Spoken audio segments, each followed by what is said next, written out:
অবশেষে সোনা রূপার আবদারে ছাদনাতলায় দীপা অর্জুন। শেষ মুহূর্তে হাজির হয়ে অর্জুন দীপাকে বিয়ের পিড়িতে দেখে অবাক হয়ে যায় সূর্য। হ্যাঁ বন্ধুরা, আমরা এমনটাই দেখতে পাবো অনুরাগের ছোঁয়া ধারাবাহিকের আগামী পর্বগুলোতে। অবশেষে কলকাতায় ফিরে দীপার মুখোমুখি হয়েও দীপাকে আগের মতোই ভুল বুঝে সূর্য। অন্যদিকে হোটেলে ইরাকে নিয়ে থাকতে গিয়ে পুলিশের কাছে ধরা খেয়ে থানা হাজতে পর্যন্ত যেতে হয় সূর্যকে। প্রেস এমন নিউজ করে এবং পুরো শহরে ছড়িয়ে পড়ে ডাক্তার সূর্য সেনগুপ্ত তার মেয়ে বান্ধবীকে নিয়ে হোটেলে রাত কাটিয়েছে। সোশ্যাল মিডিয়ায় সূর্যকে নিয়ে যে সকল নিউজ বের হয়েছে সেগুলো সামনে চলে আসে সোনা রূপার। জেনে গেল যে তাদের বাবার সম্পর্কে খারাপ কথা বলা হচ্ছে।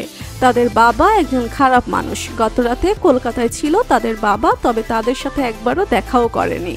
শুধু তাই নয়, তার মা বারবার কেঁদে কেঁদে রূপার কথা জানানোর চেষ্টা করলেও তাদের বাবা কোনো কথাই শুনেনি। বুঝতে পেরেছে সোনা আর রূপা।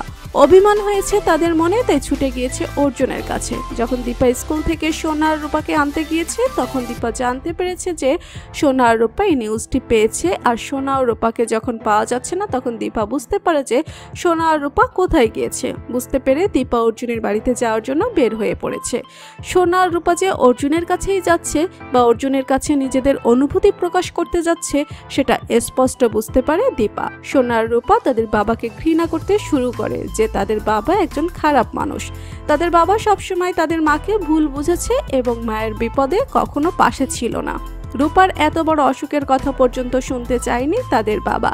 অন্যদিকে অর্জুন মায়ের বন্ধু হয়েও সব বিপদে মায়ের পাশে ছিল। মাকে কত ভালোবাসে এই অর্জুন। সোনা আর রূপা মনে মনে সিদ্ধান্ত নেয় যে এবার আর তারা মায়ের কোনো কথাই শুনবে না। অর্জুনকে যে করেই হোক তারা তাদের ড্যাডি বানিয়েই ছাড়বে। ঠিক তখনই সেখানে হাজির হয় দীপা। অর্জুন এবং দীপার সামনে সোনা আর রূপা বায়না ধরে যে করেই হোক অর্জুনকে যেন বিয়ে করে দীপা, আর অর্জুনকে যেন তারা তাদের ড্যাডি বানাতে পারে। তো বন্ধুরা, তোমরা কি চাও সোনা রূপার আবদারে অর্জুনকে বিয়ে করুক দীপা, নাকি সব অভিমান ভুলে আবারও এক হয়ে যাক সূর্য দীপা? জানিয়ে দাও কমেন্ট করে। বাংলা ধারাবাহিকের সব আপডেট সবার আগে পেতে এক্ষুনি সাবস্ক্রাইব করে বেল বাটনে ক্লিক করুন। ধন্যবাদ সবাইকে।